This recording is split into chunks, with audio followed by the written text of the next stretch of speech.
حضور میرا سوال یہ ہے کہ جب آپ کو ہومیوپیتھی پڑھنے کا شوق ہوا تو آپ نے یہ علم کیسے حاصل کیا؟ کیا جب آپ کو ہومیوپیتھی کیسے حاصل کیا؟ جی میں تو ہمارے ابا جان کی لائبریری تھی ہومیوپیتھی کی،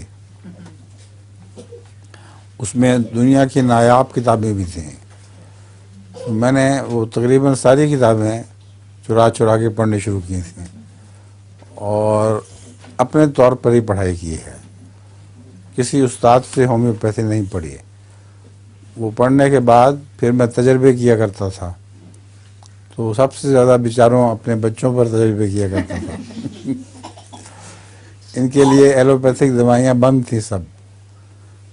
جب بھی یہ بیمار پڑتے تھے تو میں ہومیوپیتھک دوائی دیتا تھا، اور تجربے میں سب سے پہلے تو زیادہ تو میں اپنے اوپر تجربے کیا کرتا تھا. مجھے یاد ہے کہ مجھے جب ملیریا ہوا کرتا تھا تو میں ایلوپیتھک دوائی گنین وغیرہ بالکل نہیں کھاتا تھا. ہومیوپیتھک پہ اپنا تجربہ کرتا رہتا تھا، یہاں تک کہ بعض دفعہ مرنے تک حالت پہنچ جاتی تھی. پھر اس تجربے سے مجھے پتہ چلا کہ فلاں دوائی اس میں مفید ہے، اور اس طرح ان تجربوں سے اپنے اوپر، اپنے بچوں پر، اپنے گھر پر، دوستوں پر تجربے سے مجھے بہت سا فائدہ پہنچا. جزاک